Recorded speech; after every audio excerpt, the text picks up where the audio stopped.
بسم اللہ الرحمن الرحیم الحمد للہ رب العالمین والعاقبۃ للمتقین ولا عدوان الا علی الظالمین والصلاة والسلام علی نبینا محمد وعلی آلہ وصحبہ اجمعین اما بعد رب اشرح لی صدری ویسر لی امری واحلل عقدۃ من لسانی یفقہوا قولی۔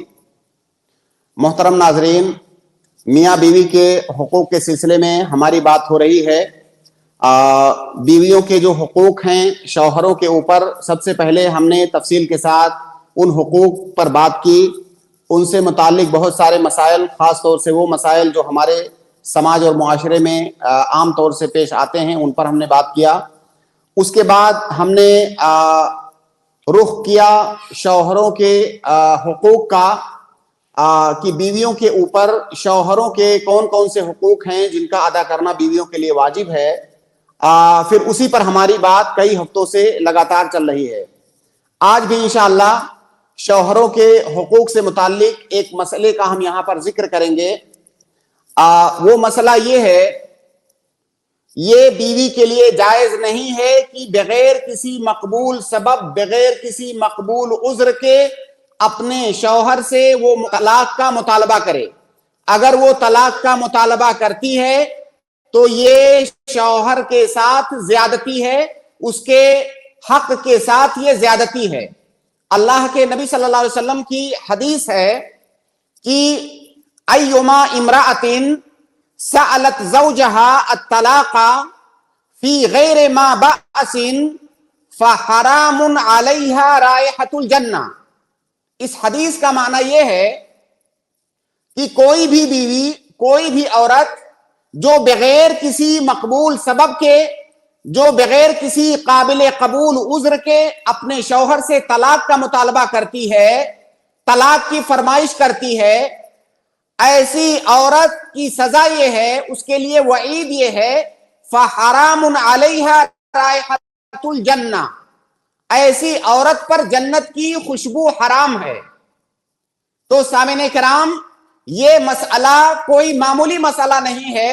یہ طلاق کا مطالبہ کرنا بغیر سبب کے، بغیر کسی مقبول سبب کے، یہ اتنا خطرناک مسئلہ ہے کہ اللہ رب العالمین نے اس پر یہ وعید سنا دیا کہ اس عورت پر جنت کی خوشبو حرام ہے۔ جنت کی خوشبو حرام ہونے کی مختلف طرح سے علماء نے تفسیر کی ہے، شراح حدیث نے۔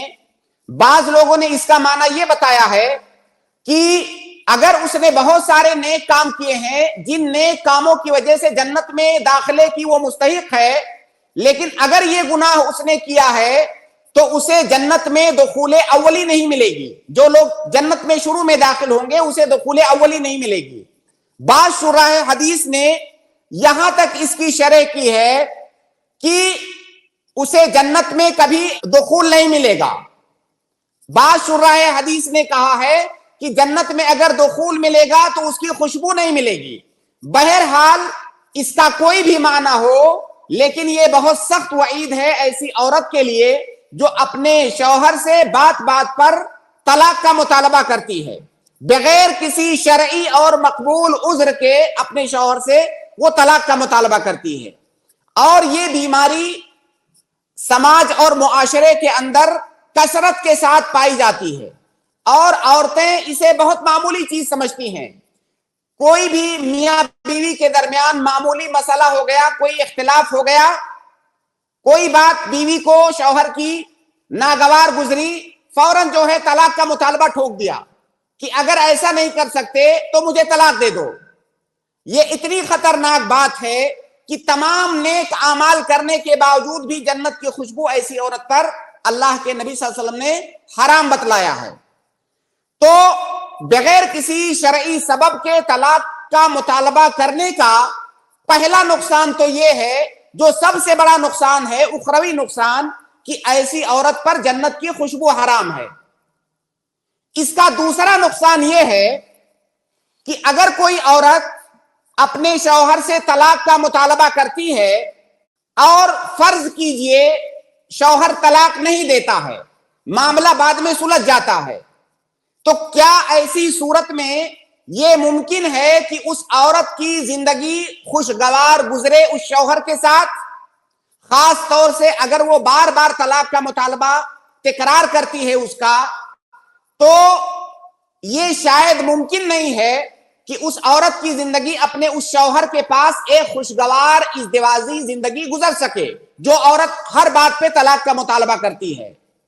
اسی طرح سے اگر اس شوہر نے طلاق نہیں بھی دیا اور وہ اپنے شوہر سے طلاق کا مطالبہ گاہے بگاہے کرتی رہتی ہے یا ایک آدھ بار ہی کیا، تو یہ ممکن نہیں ہے کہ شوہر کی نگاہ میں اس عورت کا وہ مقام و مرتبہ، اس کی وہ قدر و منزلت، اس کی وہ عزت اور وہ احترام باقی رہے جو پہلے اس کی عزت اور احترام اس شوہر کی نگاہ میں تھی۔ اگر کوئی بیوی اپنے شوہر سے طلاق کا مطالبہ کرتی ہے، اگر معاملہ سلجھ گیا، شوہر نے کسی مصلحت کے پیش نظر اپنے غصے پر کنٹرول کرتے ہوئے اس کو طلاق نہیں بھی دیا اور معاملے کو سلجھا لیا کسی مصلحت کے تحت، تو کیا ایسی صورت میں طلاق کا مطالبہ کرنے والی عورت کی قدر و منزلت اور اس کی عزت شوہر کے نگاہ میں کیا اس طرح سے بچے گی جس طرح سے پہلے تھی؟ شاید یہ بہت مشکل بات ہے۔ لہٰذا اگر کوئی عورت طلاق کا مطالبہ کرتی ہے تو یہ بات وہ مان کر چلے کہ اب اس کی وہ قدر و منزلت اس شوہر کی نگاہ میں نہیں رہے گی۔ وہ شوہر بھی ایک انسان ہے، اس کے پاس بھی انسانی طبیعت ہے، اسے جب بھی خیال آئے گا کہ یہ مجھ سے بار بار طلاق کا مطالبہ کرتی رہی ہے تو اس کی وہ قدر و منزلت اس شوہر کی نگاہ میں ہرگز نہیں بچے گی۔ تو یہ اس کا ایک بہت بڑا نقصان ہے۔ ہو سکتا ہے طلاق کا وہ مطالبہ ختم ہو جائے اور ان کی ازدواجی زندگی بچ جائے، لیکن وہ باتیں واپس نہیں آئیں گی، وہ قدر و منزلت بیوی کی واپس نہیں آئے گی شوہر کی نگاہ میں جو پہلے کبھی ہوا کرتی تھی۔ اسی طرح سے ہو سکتا ہے بیوی جو ہے غصے میں آ کر کے شوہر سے طلاق کا مطالبہ کر رہی ہے، کوئی شرعی سبب نہیں ہے، بغیر کسی شرعی سبب کے وہ طلاق کا مطالبہ کر رہی ہے۔ اب اگر شوہر نے بھی غصے میں اس کا جواب دے دیا اور اس کے اس مطالبے کو قبول کر لیا اور کہہ دیا کہ ٹھیک ہے میں نے طلاق دیا تمہیں، تو جس طرح سے بیوی نے غصے میں طلاق کا مطالبہ کیا تھا، اگر شوہر نے اس کی دعوت پر لبیک کہتے ہوئے طلاق دے دیا، ایسی صورت میں اس عورت کو سوچنا چاہیے کہ طلاق یافتہ ہونے کے بعد اس کا کیا ہوگا۔ خاص طور سے میں اپنے سماج اور معاشرے کے پس منظر میں بات کر رہا ہوں۔ ہمارے یہاں طلاق یافتہ عورتوں کے کیا حالات ہیں وہ کسی سے مخفی نہیں ہیں۔ وہ عورت عام طور سے الا ماشاء اللہ، عام طور سے وہ عورت کئی دفعہ وہ عورت کٹی پتنگ بن جاتی ہے، اس کا کوئی بھی پرسان حال نہیں ہوتا ہے۔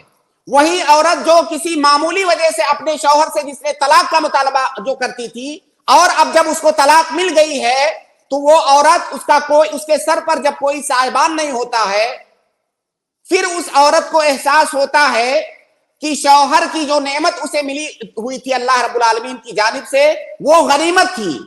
باقی میاں بیوی کے درمیان مسائل آتے رہتے ہیں، ان مسائل کا پہلا حل یہ نہیں ہے کہ اسے طلاق سے حل کیا جائے۔ تو ایسی عورتیں بعد میں بہت پچھتاتی ہیں اور اس طرح کے کیسز، اس طرح کے مسائل آئے دن ہمارے سامنے آتے ہیں کہ کسی عورت نے طلاق کا مطالبہ کیا، شوہر نے اس کا مطالبہ قبول کر لیا، بعد میں اس عورت کا کوئی پرسان حال نہیں ہے، اب وہ صرف اس بات کو ترستی ہے کہ کوئی اس کا سہارا بن جائے، خاص طور سے جب اس کے ماں باپ کی زندگی نہیں رہتی ہے اس وقت۔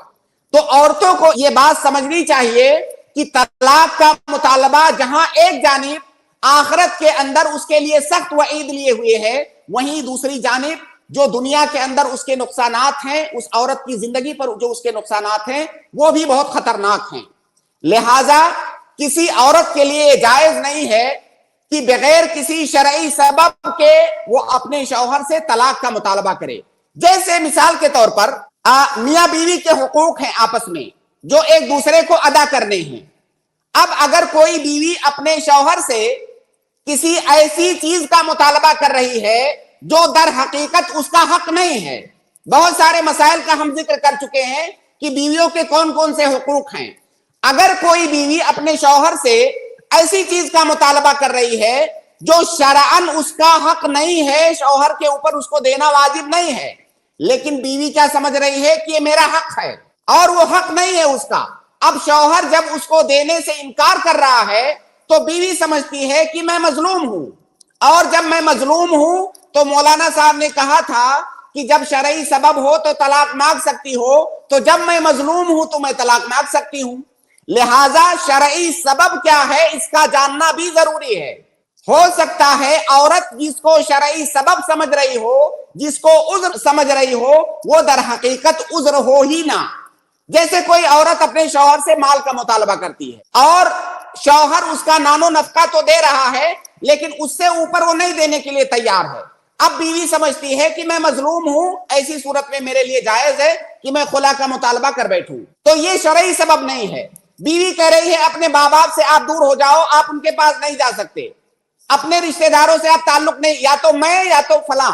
اب اگر شوہر انکار کرتا ہے تو وہ سمجھتی ہے میں مظلوم ہوں, اور وہ سمجھتی ہے کہ میرے پاس اب طلاق مانگنے کا سبب موجود ہے. یہ سبب نہیں ہے.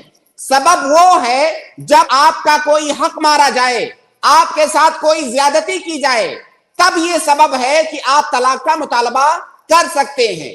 اگر بغیر کسی سبب کے یا ناجائز طور سے کسی حق کا مطالبہ کرنے اور اس کے نہ پورا ہونے کو اگر آپ سبب سمجھ رہی ہیں تو یہ درست نہیں ہے. اور ایسی صورت میں اگر کوئی عورت طلاق کا مطالبہ کرتی ہے اپنے شوہر سے تو اس کے لیے سخت وعید آئی ہے.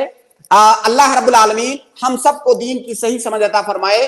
اور یہ جو مسائل یہاں بیان کیے جا رہے ہیں, خاص طور سے زوجین کو ان مسائل کو سمجھنا بہت ضروری ہے تاکہ ان کی جو زندگی ہے وہ ایک سعادت اور خوشبختی والی زندگی ہو, اور ایسا نہ ہو کہ ہم فریقین میں سے کوئی بھی ایک دوسرے کے اوپر ظلم اور زیادتی کر کے اللہ رب العالمین کی وعید کا مستحق ٹھہرے.